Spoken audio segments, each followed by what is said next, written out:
पूरे विश्व की माँ जो है वो द्वितीय महाविद्या यानी देवी तारा है। वशिष्ठ मुनि का ऐसा तकदीर था कि वहां पर शिवगण में तारा ही पहुंची और वशिष्ठ मुनि के छाती पर लात मारा और बोला कि तुम यहाँ से भाग जाओ। वशिष्ठ मुनि क्रुद्ध हुए और बोले कि ऐसा है कि तुम जो भी देवी हो आज से तुम उच्चिष्ट हो गए।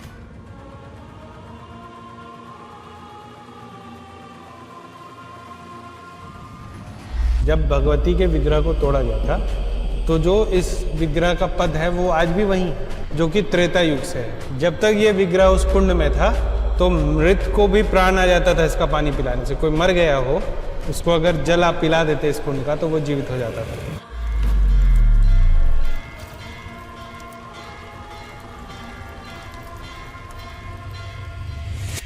जब तक यहाँ पर लाश नहीं जलती है तब तक भगवती की सुबह की आरती नहीं होती। तो हर रोज सुबह में यहाँ पर जो है लाश जलती है।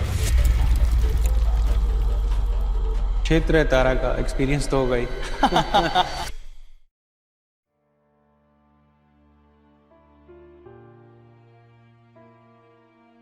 आज हमें तारापीठ में, इसकी स्टोरी क्या है?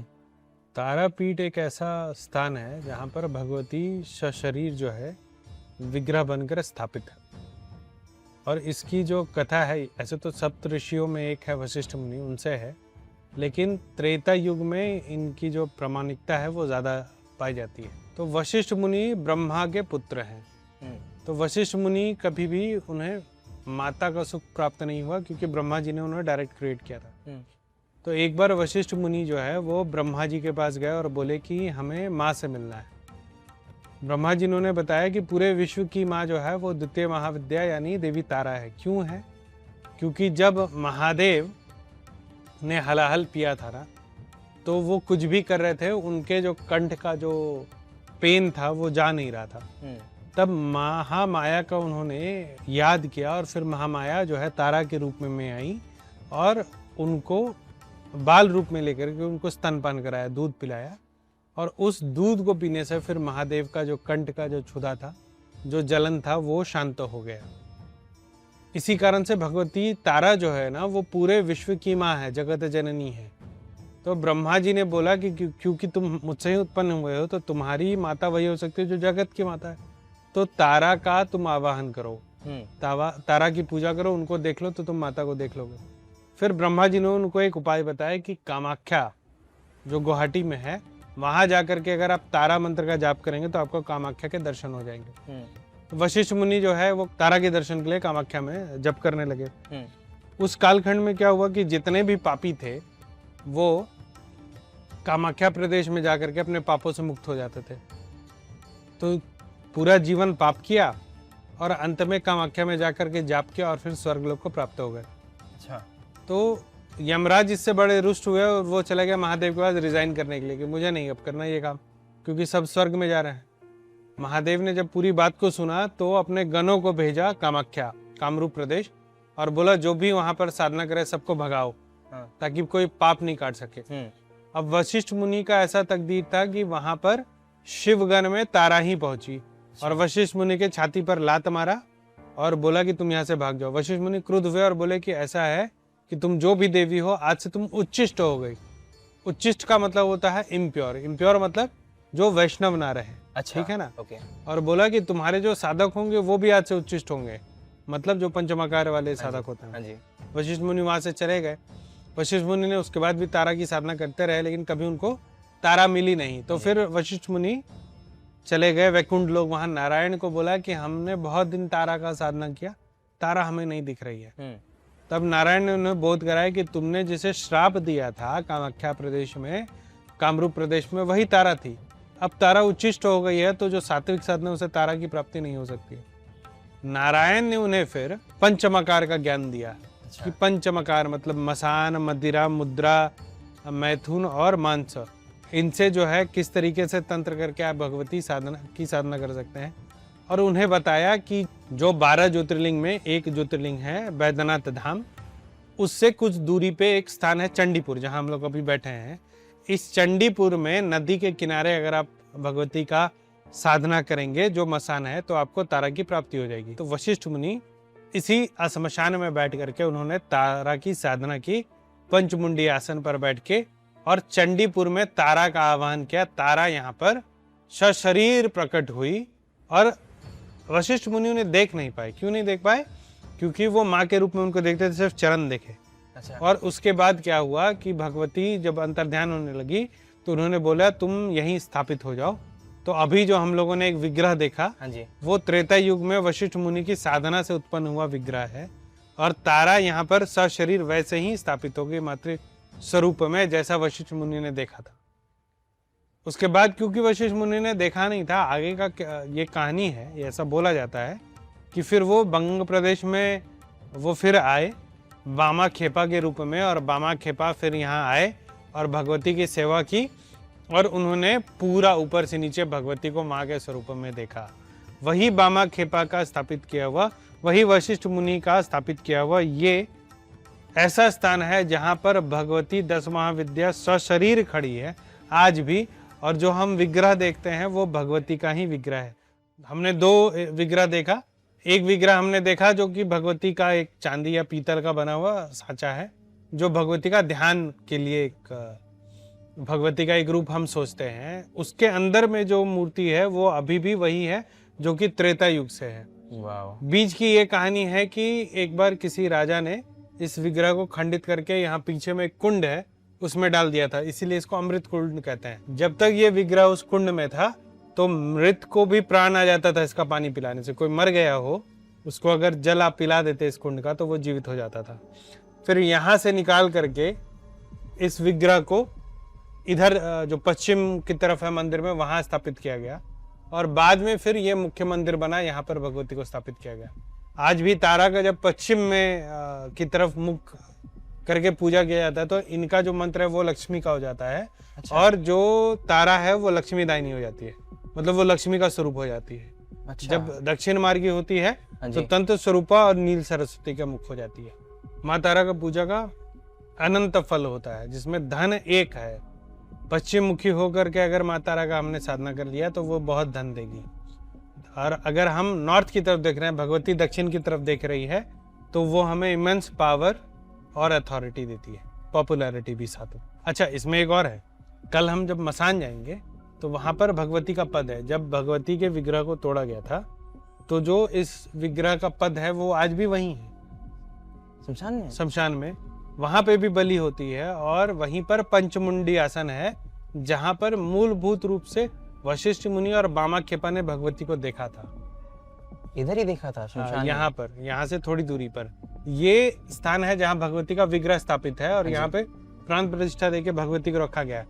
एक कालखंड में भगवती के विग्रह को वहां से ला करके और पश्चिम की तरफ रख के लक्ष्मी के रूप में भी पूजते हैं। श्री जी, जब हमने अभी पूजा की माँ तारा की, जब हम अंदर गए, मूलभूत रूप से क्या होता है ना कि अगर आप भगवती का पूजा करें तो पंच पूजा तो मिनिमम है। हाँ जी, पंच पूजा में हुआ कि गंध चढ़ाया आपने, पुष्प चढ़ाया आपने, धूप चढ़ाया आपने, दीप चढ़ाया आपने, है ना। हाँ जी, लेकिन अगर आप भगवती की आरती कर रहे हैं जैसे हम कर रहे थे, हाँ जी। तो फिर भगवती की आरती के बाद ना पंच जो है उनको वस्तुओं का दान होता है। हाँ जी, इसीलिए हमने उसमें वस्त्र चढ़ाया, पुष्प चढ़ाया, कारण चढ़ाया, प्रसाद चढ़ाया। तो हाँ उस तरीके से 5 चीजों का हमने उनको अर्पण किया और बाद में हवन किया, तो वो 5वां जो तत्व है वो पूर्ण हो गया। एंड हमने देखा कि हमने यहाँ भी माँ को अल्कोहल चढ़ाई। एंड ये सभी महाविद्याओं को चढ़ती है या बस? सारी महाविद्याओं को चढ़ती है। जो त्रिपुर सुंदरी है हाँ जी, उनको सीधे नहीं चढ़ती है, इसलिए कामाख्या में त्रिपुर सुंदरी का स्थापना है, वहां पर उनको कारण समर्पित होता है कामाख्या के मंत्र से। अच्छा। और हमने आज ही फिर श्री मंदिर के लिए माँ तारा का हवन भी किया इधर, जो हमारे पीछे है। हवन में क्या क्या स्टेप्स होते हैं? हवन में मूलभूत रूप से 3 स्टेप होता है। पहला होता है आवाहन का, हाँ जी, जिसमें देवी या देवता को हम बुलाते हैं, हाँ जी, ठीक है। दूसरा होता है संकल्प का, हाँ कि जी, जिसने संकल्प लिया है उसका नाम गोत्र जो है वो बता करके, उसके कार्य को बता करके, अगर कार्य पता है तो कार्य, नहीं तो नाम गोत्र बता करके कि भगवती ये आपके आंचल में अपना प्रार्थना समर्पित कर रहा है वो। और तीसरा होता है आहुति, जिसमें मंत्रों के साथ भगवती को भोजन प्रस्तुत किया जाता है कि भगवती इस चीज का भोग ले लो, उससे देवी जो है वो प्रसन्न होती है। श्री जी, अगर किसी को माँ तारा की पूजा करनी हो, क्या कोई आम आदमी उसको घर पे बैठ के कर सकता है? देखिए, बिना गुरु के 10 महाविद्या या किसी भी तांत्रिक साधना को करना उचित नहीं रहता है। अगर किसी को तारा की साधना करनी है तो तारा का पद मिलता है हर जगह। उस पद को लेकर के और शनिवार और मंगल के दिन उसका उसको सर्विस देने का एक तरीका है कि पहले आप उसमें गंगा जल से इसको पोंछते हैं, फिर जो लाल फूल के बारे में हमने बात की थी, जोबा फूल, उसका तेल आता है, उससे उसको साफ करते हैं और अंत में उस पर अलता दे देते हैं, ठीक है, फिर उसको साफ करते हैं। तो तारा की अगर सेवा करनी है बिना गुरु के तो इतना ही करना चाहिए। अच्छा, बाकी क्या है कि जो 10 महाविद्या है ना, वो तांत्रिक पूजाओं में आती है। हाँ जी। तो उसका चाहे तो आप नाम जाप कर लें या फिर उसको किसी गुरु के अधीन होकर के किसी गुरु से उसका मंत्र लेके ही उसकी पूजा करनी चाहिए, या फिर कोई पुरोहित रखिए जो उनकी पूजा होती। बिना गुरु मंत्र के नहीं करना चाहिए। नाम उच्चारण आपने बोला, वो नाम उच्चारण देखो, 10 महाविद्या जो है वो रूप है दुर्गा का। हाँ जी। तो जब आप दुर्गा का नाम जाप करते हो तो 10 महाविद्या का पूरा जाप होता है। ये मूल तारापीठ का शमशान है। ये वो स्थान है जहाँ पर वशिष्ठ मुनि और बामा खेपा जी ने साधना करा। और हमारे पीछे जो स्थान है, यहीं पर भगवती ने वशिष्ठ मुनि को दर्शन दिया था और यहीं पर वशिष्ठ मुनि ने उनसे प्रार्थना की थी कि तुम यथा शरीर जो है यहाँ पर स्थापित हो जाए। तो भगवती उसी रूप में, जो वात्सल्य रूप था महादेव को दूध पिलाते हुए, वैसे ही यहाँ पर स्थापित हो गई थी। हाँ जी। आने वाले कालखंड में कुछ ऐसा हुआ इतिहास में कि भगवती की मूर्ति को खंडित करके एक सरोवर में फेंक दिया गया। तो आज भी यहाँ पर जो उनका पदचिन्ह बचा हुआ है उसकी पूजा होती है। और हमारे पीछे में जो जगह है, ये जो बहुत सिद्ध और माँ तारा के सबसे बड़े साधक बामा खेपा हैं, उनकी समाधि स्थली। माँ तारा की जो कहानी है वो वशिष्ठ मुनि से शुरू होती है। हाँ जी। ठीक है ना?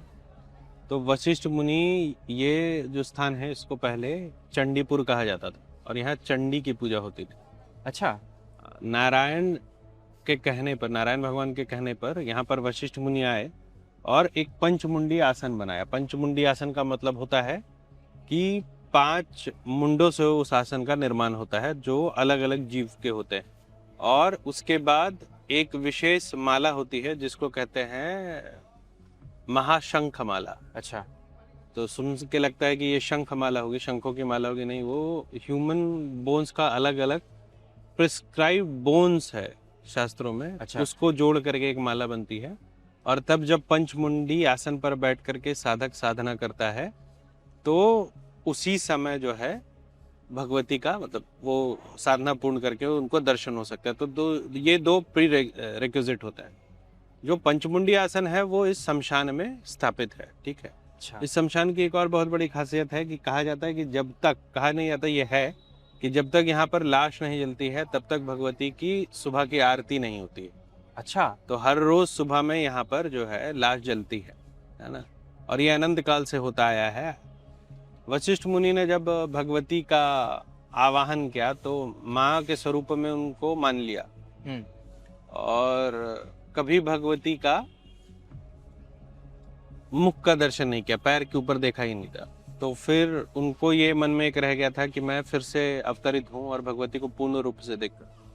तो कहते हैं कि वशिष्ठ मुनि दूसरे जन्म में बामा खेपा के रूप में अवतरित हुए और फिर उन्होंने भगवती को इस शमशान में उतारा और उसके बाद उन्होंने भगवती का पूर्ण दर्शन किया और जीवन भर उनकी जो है सेवा की, भोजन कराया हमेशा। Also known as the mat scene. देखिए, जो ईष्ट और जो साधक का संबंध होता है ना, वो सिर्फ ईष्ट ही समझता है या साधक ही समझता है। तो ये बिल्कुल उनको अपनी माँ समझते थे। तो उनको भोजन देने से पहले भी वो चख लेते थे तो प्रसाद जूठा हो जाता था। इस तरीके की वो हरकतें करते थे। वो जा करके मंदिर बन करके भगवती को खिलाते थे, उनसे बातें करते थे। तो लोग उनको पगला बोलते थे कि पागल है ये, कि बामा खेपा को ये लोग भैरव मानते हैं। अच्छा। यहाँ की ये मान्यता है कि यहाँ पर कोई भैरव की स्थापना नहीं है। हाँ जी, तो इस स्थान के भैरव या रक्षक बामा खेपा है, ये मान्यता है। भैरव का बहुत अर्थ होता है। भैरव का अर्थ सिर्फ कंसोर्ट ऑफ भगवती नहीं होता। बहुत जगह इनको क्षेत्रपाल के, जो क्षेत्रपाल होते हैं उनको भी भैरव बोला जाता है। तो यहाँ के क्षेत्रपाल भैरव जो है वो बामा खेपा है, ये मान्यता है। क्षेत्रपाल को भी करेक्ट। तो जैसे उज्जैन, नहीं, उज्जैन में जो क्षेत्रपाल है हाँ जी, वो काल भैरव है। वो महादेव के अंग हैं, और वहाँ क्षेत्रपाल इसलिए है क्योंकि वहाँ पर शक्तिपीठ है हाँ जी। ना। वो अवंतिका नगरी है, भगवती अवंतिका शक्तिपीठ के रूप में वहाँ विराजती है। तो वहाँ पर महादेव का एक स्वरूप है जो कि वहाँ पे काल भैरव के रूप में स्थापित है ना। लेकिन यहाँ पर क्या कहते हैं, क्योंकि ये तंत्र पीठ है, पूर्ण पीठ कहते हैं इसको। पूर्ण पीठ का मतलब क्या है कि भगवती सशरीर यहाँ पर है ना। इसीलिए यहाँ पर भैरव का कंसेप्ट नहीं है, यहाँ पे भैरव नहीं हुए। महादेव ने यहाँ भैरव की स्थापना नहीं किया, स्वयंभू भैरव रूप में नहीं आए। तो फिर यहाँ पर बामाखेपा को यहाँ के क्षेत्रपाल के रूप में जाना गया, प्रतिष्ठित किया गया। तो यहाँ बामाखेपा की समाधि है। हाँ, मतलब उनके शिवलोक गमन के बाद उनके शरीर को यहाँ पर रखा गया है। जब हम बोलते हैं किसी ने समाधि ले ली, व्हाट डज दैट मीन? समाधि ले ली का मतलब होता है कि वो शिव में विलीन हो गया। उन्होंने शरीर को छोड़ करके दूसरे लोक में अपना जो है वो, जो लोग समाधि लेते हैं ना वो चैतन्य हो जाते हैं, मतलब उनको अनंत ज्ञान की प्राप्ति हो जाती है। एक होता है कि लोग मृत हो गए मतलब शरीर छोड़ दिया और अब वो अगले जन्म में फिर से आएंगे। लेकिन जो समाधिस्थ हो जाते हैं उनका जो जीवन मरण का सफर है वो समाप्त हो जाता है, उनको अनंत ज्ञान की प्राप्ति हो जाती है। तो इसका मतलब जो समाधि लेते हैं वो मनुष्य योनि से मुक्त हो जाते हैं, then they go to the higher next dimensions। realm। मेरा assumption is कि जो वहाँ बैठे भी हुए हैं, जिन्होंने पूरा ब्लैक पहना है ऊपर से नीचे, ये तांत्रिक्स हैं। हाँ, तंत्र मार्ग के साधक हैं। एटलीस्ट मैंने कालीघाट से भी ज्यादा यहाँ देखे, क्योंकि ये तंत्र पीठ है। कालीघाट तंत्र पीठ नहीं है, ये तंत्र पीठ है। यहाँ तंत्र साधनाएं होती है। अच्छा। एंड और साधना मार्ग में ये माना जाता है कि 10 महाविद्या में सबसे जल्दी सिद्ध होती है तारा। और तारा को सिद्ध करने के बाद कहते हैं कि माँ को सिद्ध कर लोगे तो बाप दौड़ा आता है, तो उसके बाद भैरव की सिद्धि जल्दी हो जाती है। इसीलिए सब जो तांत्रिक है, जो अवगढ़ है, वो पहले तारा को पकड़ते हैं, उसके बाद आगे की साधना करते हैं। बिना गुरु मंत्र के बीज मंत्र होते हैं, ये सब ये आपको नहीं उच्चारण करना चाहिए। नहीं, बीज मंत्रों में प्रोहिबिटेड मंत्र जो सबसे ज्यादा यूज होता है वो है प्रणव बीज, मतलब ओमकार का उच्चारण बिल्कुल वर्जित है। बाकी अगर आप मंत्र कर रहे हैं तो क्योंकि आप देवता का नाम ले रहे हैं तो आपको अहित नहीं करेगा। ओम अहित करता है, तो ओम रहित जो मंत्र है उसको आप जाप कर सकते हैं। लेकिन गुरु से मंत्र लेकर के अगर आप करेंगे तो आपको जिस प्रयोग के लिए वो मंत्र है वो आपका सिद्ध हो जाता है। ठीक है, ऐसे अगर आप जाप कर रहे हैं तो फिर क्योंकि आप देवता का नाम ले रहे हैं तो आपका कुछ ना कुछ अच्छा होगा। हाँ जी। लेकिन अगर आप एग्जैक्ट एक गुरु से लेकर के सही पद्धति से उसी मंत्र को करते हैं तो आपको ज्यादा लाभ होगा, क्योंकि वो बिल्कुल शॉर्टकट हो जाएगा। जिस मार्ग में आप 10 साल में पहुंचेंगे, हो सकता है 7 महीने 1 साल में आप वहां तक पहुंचे। Guru is very important to start sadhana. A lot of questions that were coming our way was गुरु कैसे ढूंढे? देखिए, पहला बात तो ये कि अगर आपको ऐसा भाव आ रहा है तो ये तय है कि आप साधना मार्ग के लिए बने हैं। नहीं तो जितने लोग हैं ना उसमें बहुत कम लोगों को ये भाव आता है कि वो साधना से जुड़े। पूजा पाठ भी बहुत कम लोग कर पाते हैं। लेकिन अगर आपको लगता है कि साधना मार्ग आपके लिए है तो कहीं ना कहीं वो ऊपर से आपके लिए एक डायरेक्टिव है। अच्छा। तो आपको जो भी गुरु आपके आसपास हैं, जो आपको मिल रहे हैं, जो दिख रहे हैं, उनके ज्ञान को और अपने समझ को पहले तौलना चाहिए। ठीक, और जिनसे उचित लगे पहला मंत्र ले लेना चाहिए। और उसके बाद जब आप साधना मार्ग में आगे बढ़ते जाते हैं तो आगे का जो साधना का मार्ग है वो प्रशस्त होता जाता है। अगर वही अंतिम गुरु होंगे तो उन्हीं के साथ आपका साधना पूरा समाप्त हो जाएगा, नहीं तो ज्ञान गुरु और होते जाते हैं।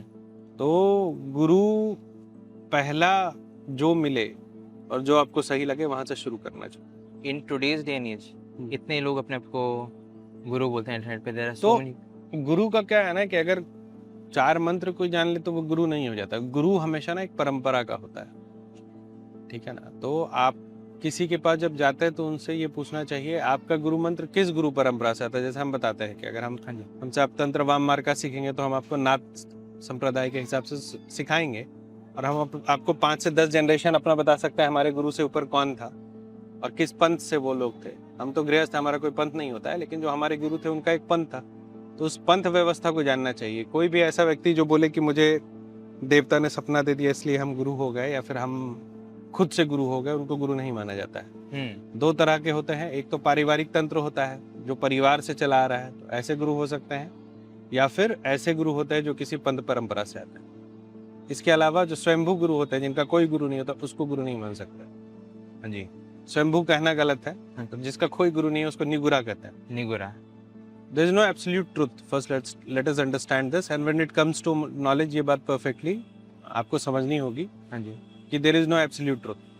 तो till the time you reach to your truth, ठीक है, तब तक you will have to travel a journey.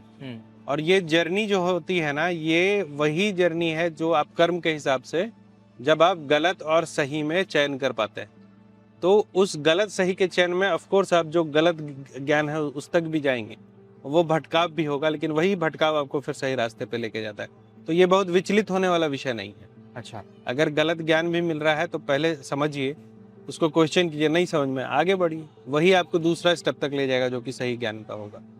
Course correction हो जाता है। हाँ, महामाया। हाँ, बिल्कुल। जो बहुत तकदीर वाले हैं, जो पहले जन्म से साधक हैं, उनको ये नहीं करना पड़ता है। नहीं तो बाकी लोगों के लिए यही जर्नी है, सही गलत गलत सही करते हुए सही पार पे अंत में आ जाते हैं। जो आपने अभी बोला कि जिसको भी अंदर से फीलिंग आ रही है या एक थॉट आ रहा है ऑफ डूइंग और wanting to do sadhana, they are meant to do sadhana. They are meant to do sadhana.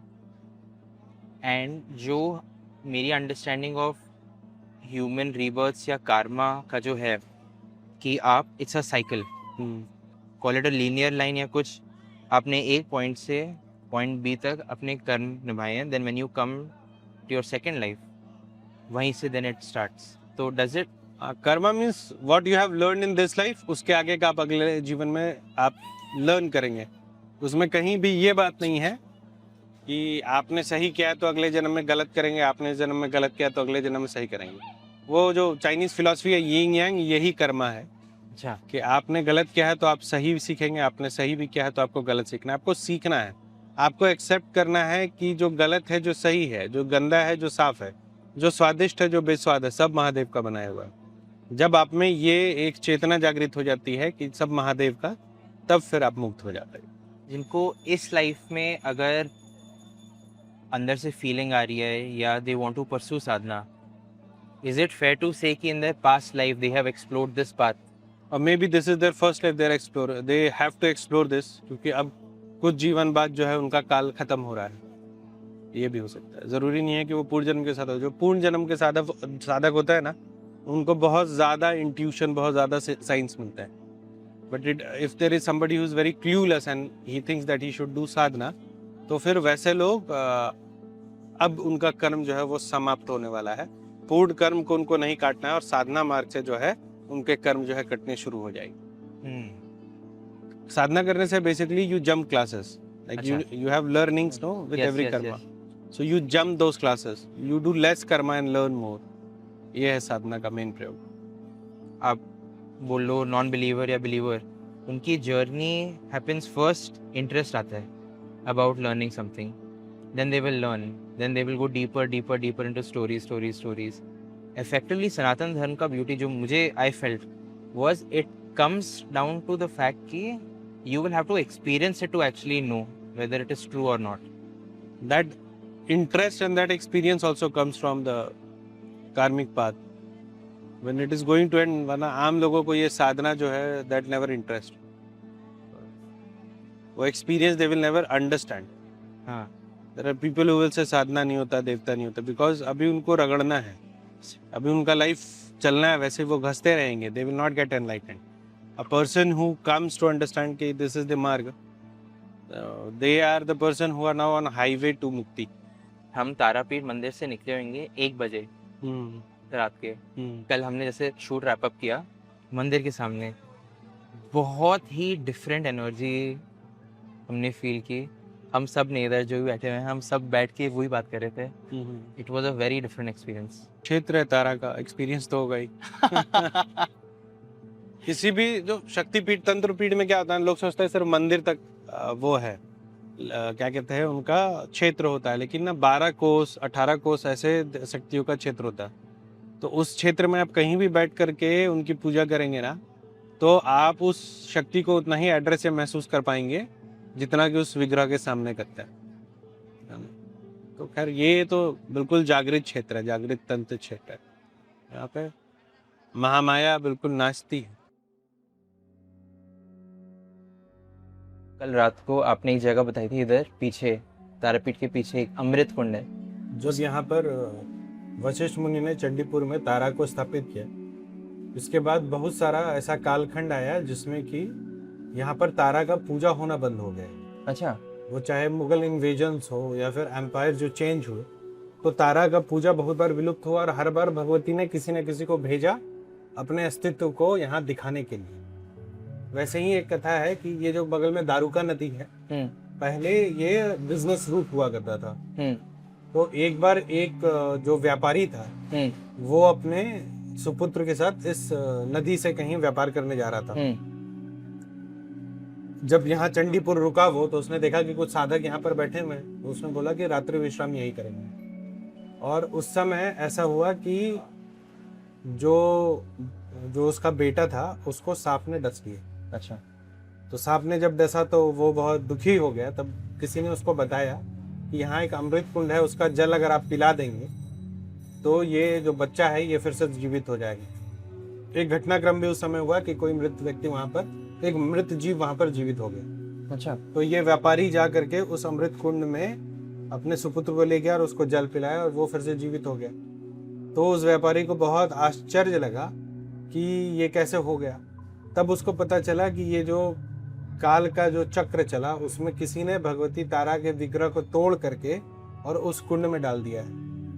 तो क्योंकि उस कुंड में वो विग्रह था, इस कारण से, इस पे और भी कहानियां है लेकिन मूल कहानी है, तो ये जो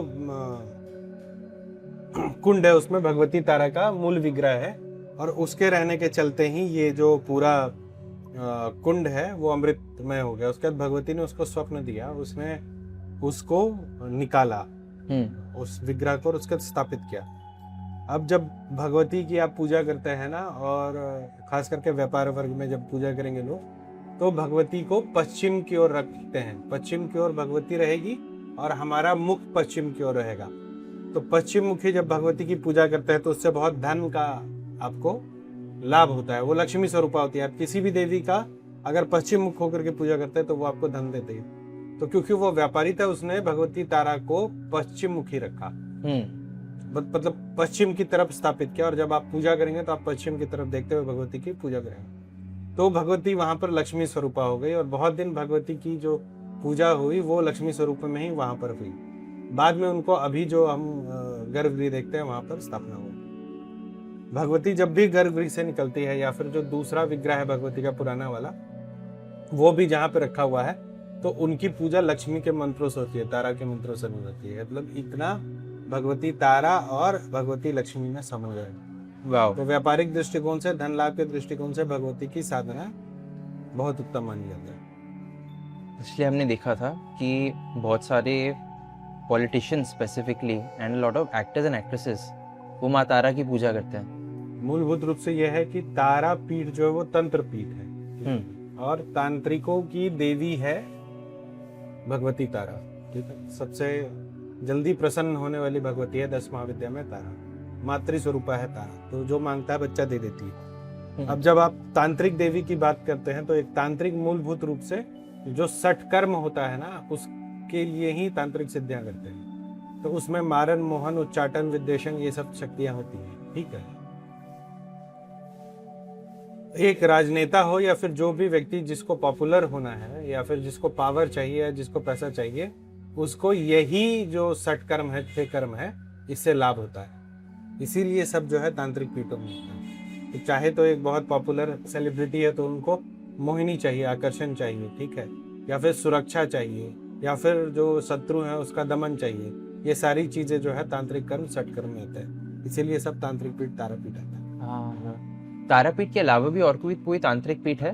कामाख्या तांत्रिक पीठ है। बाकी ऐसे तो बहुत सारे तांत्रिक पीठ है। मूल तारापीठ और कामाख्या शक्ति के केंद्रों में। Today we are sitting at Tarapith, one of the most famous temples across India. 10 महीने पहले ना तो मैं कोई मंदिर गया था and Shishji got us here while he's saying that it wasn't him, but had it not been for Shishji, I don't think we would have been able to come here or get the darshans of Ma as we did. So Shishji, thank you so much. Tarapith या कालीघाट मैं आपको लेके नहीं आया, भगवती चाहती थी आप यहाँ इसलिए आए। जो जिसको भगवती लाना चाहती है किसी ना किसी माध्यम से वो आता है भगवती के दर्शन करने। आपके प्रारब्ध में था भगवती का साधना देखना, पूजा देखना, इसलिए आप यहाँ तक पहुँचे। हम सिर्फ माध्यम बने। ये आपकी तकदीर में था कि आप भगवती को देखें। ॐ ऐं ह्रीं क्लीं चामुण्डाय विच्चे